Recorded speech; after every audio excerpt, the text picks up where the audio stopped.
Hey guys, welcome back to my channel. This is Kristen with This Messy Lovely Life. And today I'm going to be bringing you a video about our curriculum as homeschoolers. So we homeschool, and last week I posted a video about our schedule. And I kind of went into how I plan out our weekly tasks, the lists and charts that I give Larson so that he can keep track of his weekly tasks, and just how we, keep track of everything. Scheduling. Well, today it's going to be about curriculum, the specifics, what math program we use, what we use for Spanish and grammar and spelling, and all of the different books that we're reading. And so I want to give you an idea of what we do for our homeschool, and hopefully this is helpful for you if you're looking for some ideas. And I am always looking and always watching other people's ideas and learning and gleaning from them. So I hope this is helpful, and if you are already subscribed, thanks for coming back. And if you are not, make sure that you subscribe so you don't miss any of our new videos. And let me go ahead and get started showing you what we got.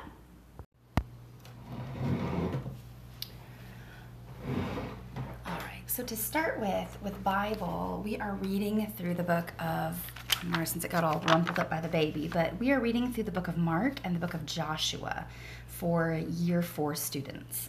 So during our morning meeting time, we usually do some Bible reading, and we also are working through his Agents of Grace. This is TNT, it's the Awana program, and they have them they read a little comic, they answer questions about the Bible, they have to look up Bible verses, they pray for different countries, memorize a little scripture, and there's also extra credit if they want to learn more, and then they get the sections signed off and earn bucks and get to go to a little store and have a lot of fun. So that's what we do for Bible. We also read through Ambleside online a book called Trial and Triumph about different martyrs throughout church history, or if they haven't been martyred, they had a very big impact on the development of the church. So that's a book that we read through Ambleside together. For science, we're using nature study. So this has not even been cracked yet, shame on me, but we need to get outside more now that the weather is cooling off here in Arizona. We plan on getting out a little bit more often, and this little nature study book is so fun. It gives them a spot for some notes, a nature log, what they saw. They can do a little drawing of what they saw at the bottom, or use the page here. So we used to have just a plain blank notebook for him to color and draw in, but this I think he is going to enjoy. It has little facts on the side, and so this is a little nature journal we're going to be using. And then he also, for science, which is not Charlotte Mason at all. It's just a basic classic textbook. But Larson loves science so much that this feeds his soul. So I get it for him. And it just has really fun layouts. I used to use this at the school that I taught at, this program, and I really enjoyed it. So they read about the different topics in science and do some little wordplay games and things. And there are some experiments and pages that we can do for inquiries and things as well. So this is Science Fusion. It's a Houghton Mifflin Harcourt program, and it's the 4th grade one. So we use that also for science. And with Ambleside Online Science, he's also reading a book. He uses his Kindle for that, and it's called Storybook of Science. And it's written, of course, in a literature form, and he learns about different aspects of nature, but through the story of this family's life. So he's really enjoying that. For some of our language arts, so he has a writing journal. We've done some writing. He's been doing some letter writing between him and a friend. We are a little slow on the upkeep for that, but we are writing letters to friends and some journaling, and so we are working on getting that going. And he uses Skills Book with Right Source for learning some editing and proofreading, so some basic grammar. So we just finished last year's book. It was actually the 3rd grade book, but that's the beauty of homeschooling. We take it slow and steady. And this is the new 4th grade book that he has just barely begun working on end punctuation. But it's a nice book. We really like it. I, again, used this when I was a teacher, and I like this program. I think it's really effective for teaching grammar, particularly in the lower grades. So he is now in Year 4. So Ambleside Online encourages teaching grammar when they get a little bit older, starting in Year 4 and above. He already has kind of a basis in grammar because he used it when he was in the private school. So we've just continued grammar all the way through because it works for him and he enjoys it. And continuing on for a little bit more of the language arts and writing, we have used Handwriting Without Tears, which he has scribbled all over, but we are at the very end of this. Like, we have, I think, 18 pages left. So he has used this curriculum for teaching him how to write in cursive. It's a very simple, easy program. I usually give him 10 minutes. Rather than giving him a certain amount to cover, I just give him a certain amount of time. And I set a timer for 10 minutes, and he does the best he can in that 10 minutes using good focused attention. And that has been really helpful in teaching him how to write in cursive. So when this book is done, we are almost finished with it. So when this one is done, we are going to be getting, I believe it's called Draw and Write Through History. It's from the Draw Right Now series, and they have a printing section. I think it's like 8 books that you can get on different fun topics in science, and they can learn about the science topics. They can copy and do some rote copy work with it, and then they have drawing lessons included. Well, we're getting the history one on pilgrims, pirates, and pioneers, I believe it is called, and it's Draw and Write Through History, and they use cursive, so it's perfect. He can keep practicing his cursive, keep some copy work going, but also add in some fun drawing and a little bit of history reinforcement. So that's what we're going to be doing for his copy work and cursive in probably 2 or 3 weeks once we're finished with this book. Then geography, we take pretty slow. We try to use opportunities as we read through history to add in some geography rather than doing a whole lot of like formal book work with geography. But this geography book is really fun. It's just a very basic daily geography practice, grade 4. It's an Evan Moore book. And what I do is I use it as one of our weekly tasks. So he does sections in here. We do the lesson together. We learn about it. Like this one was all about the 4 hemispheres, so we learn about it, and then he answers all of the different questions. And so we do this once a week instead of daily. At the beginning of the year, we tried to do it daily, and it was just a little too much for him. He was getting overwhelmed with his giant stack of work. So we cut this to a weekly task, and now it's perfect. He also uses a program called Seterra, S-E-T-E-R-R-A, and it's a map drill website. So you can go on there, you can type in different areas of the world you want to review. So right now he's working on the 50 states. So he's been working on it this year and last year, and he's almost got it memorized. And what it does is it's like a computer program, and he can go and he can click on the different states. It'll either quiz him and ask him to go find certain states, and then he has to click, or he can drag and drop titles into the states. So it's fun. It's like an online form of map drill that he really enjoys. So we use Seterra for map drills, and then we use this, and he does those weekly. For math, we are using Houghton Mifflin Math. This is actually the 3rd grade book. We wanted to go back and get a little bit more reinforcement for Larson for his math skills. Not his greatest strength in school. So this is a textbook, and we were actually gifted this, which was a blessing. But it's like a textbook, and we put the work into this little notebook. And to be honest, we'll probably be switching back soon to more of a workbook style. We'll probably be going with Math UC. This book, I love the structure, I love the lessons and the way that they teach, but just the copying of the problems back and forth into the book. Math is already his least favorite subject, so we're going to try to get something that's more workbook style that he can just pull out and he can write in the book and get it done. But for now, this is what we've been using. So we've been using this and the notebook to go with it, and he is doing really good in math this year. He's learning a lot, and we do that daily, as well as Mad Dog Math, speed drills, which I will need to pull out to show you.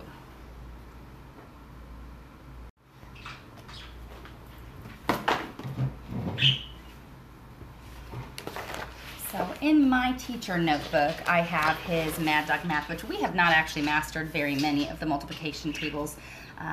When I was a teacher, typically we worked on it pretty intensely in 3rd grade. We worked on it a little bit in 3rd grade. This year we're working really hard. So he's passed to the 3 divides, and he's almost ready to pass that and move into his 4s. He passed last year his 5s, his 10s, his 11s. So he had a few that were a little bit easier, but basically the way that this program works is it has each of the different times tables, it has an A and a B test, and you just keep drilling. You give them 2 minutes, and then once they've mastered it in 2 minutes and they've gone through all the fact families, you then go down to, I believe it's 1.5 minutes, and then you go down to 1 minute, and it just continues to increase their speed. So it's just a really great system. It's called Mad Dog Math, and I used it when I was a teacher, and I'm using it for Larson and really enjoying it. So that is what we're doing for math, the Houghton Mifflin and the Mad Dog Math. For foreign language, or actually, you know what, let me show you. This is also part of our language arts program. So for spelling, we're using this book called Spelling Wisdom, and it's a Simply Charlotte Mason book, compiled and edited by Sonia Schaefer. I really enjoy this, and the reason I got this, it's really uses dictation style of learning for spelling rather than rote lists. Larson always struggled with spelling lists. It didn't matter what program it was, it didn't matter when he was in school or when he was homeschooling or what creative fun ways I tried to help teach him. Spelling is just a struggle for him. And so what this does is it takes, instead of a list, it takes like quotes. Like this is Happy Thought by Robert Louis Stevenson. It's a poem. The world is so full of a number of things, I'm sure we should all be as happy as kings. And last week it was Luke 10:7, the laborer is worthy of his hire. And it's just a different either quote or Bible verse, and it gets harder and harder. Of course, these are simple, and then it gets harder and harder as he passes throughout the year or however long it takes him to get through this book. And so what he does is he spends a little bit of time. I'll show you his crazy, messy notebook here. So sometimes he just writes it. Sometimes he picks words that are a little bit harder. He tried writing it in cursive. This time he just decided he wanted that week to just practice it over and over and over again. Sometimes he picks just special words that he wants to put in boxes and highlight. So I give him guidance and suggestions for this. We call it dictation, but I do also give him a lot of freedom in choosing how he wants to learn this. And then I give him the 4 days, and then on Friday we do a test, as we would call it. But basically, I read it to him in small segments. He writes it on a blank sheet of paper, trying to take careful note that he does all the capitals and spells the words correctly, similar to a spelling test. But it's called dictation. So we use this, and he has found success. We are on exercise 6, I think twice so far this year. He has, because we're actually in week 8 of school, and we're only on week 6 of this program, because 2 different weeks he didn't do well on the exam at the end of the week. So it was really simple. We just took the next week and we did this for dictation again, and then he mastered it. So we just work until he gets mastery, and so this is this week's, and then we have little one-sentence ones for a while, and then they'll grow and grow with him as he learns. And so that's what we're using for spelling. It's called Spelling Wisdom. This is only book 1. There are other books too, so it can go all the way up through older aged kids. For foreign language, we are using it's called, I don't know actually how to pronounce it, ULAT, U-L-A-T, and it stands for Universal Language Acquisition Training. And it is online, and you can find it it's free, I guess, for the first, I don't know, I think the whole first unit is free. So we are still in the free segment of using that, and it has Spanish, French, or English as options. And so we're learning Spanish. So Larson uses it. It's the immersion kind of style of learning Spanish. So they speak no English in the lessons. There's like a video and then all kinds of exercises for him to do. He absolutely loves it. We're on lesson 5. We've been working on it a little bit of last year and this year. So we take several weeks for just one lesson until he has it mastered. And then we move on to the next lesson. So that's what we're doing for Spanish. And then we're also learning Latin. This book is amazing. I actually almost decided not to do Latin this year, even though it was encouraged by Ambleside Online, and Charlotte Mason style education encourages starting Latin at around year 4. I was so overwhelmed, I thought, there is no way I'm going to be able to add one more thing to my already crazy busy list of stuff that we're doing. But this is just the simplest, easiest program. It gives you like one word for each lesson and a little description, and you add in just one word at a time. So we have our little stack of cards of all these different Latin words that we've learned.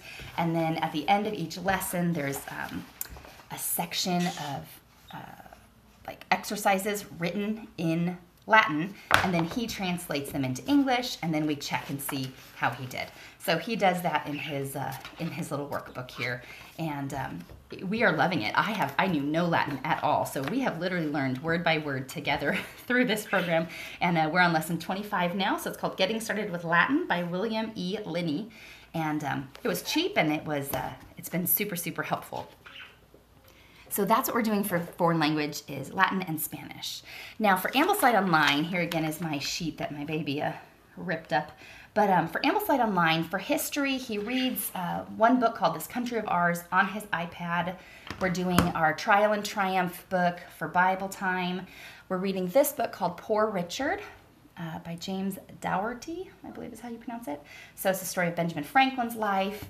And then he's also which is geography, but I also feel like this is a very good science book. It's called Men of the Mississippi by Holly Clancy Hung. Anything you can get by her is fabulous. I love her books. We did one last year of hers and loved it. So this book they're full of tons of science about different things. Of course, he's learning about a turtle this year named Min, and learns about the Mississippi River, but it's full of all kinds of drawings and articles about scientific things, as well as written in a literature-based form, so it's like a story. So he really enjoys that. So he's doing these for Ambleside Online, the Storybook of Science he's also doing in this book. We already read a book, a biography called about Gregor Mendel. In his Kindle, he's also reading Age of Fable and Robinson Crusoe he's listening to online. So that's what he's doing for Ambleside Online. Now, like a crazy mom, I couldn't resist all the great books on the Sunlight website. So we have been digging through this giant stack of books so far this year. We're learning about Native Americans, and this is Sunlight Core D. So the very first Americans was one that we had read, North American Indians. He read this one independently, so these we read together. He read Vastus, the White Buffalo Story of the Plains Indians. The Corn Grows Ripe was another one he read. I read him Lawn Boy, which was a fabulous book, just a really good book.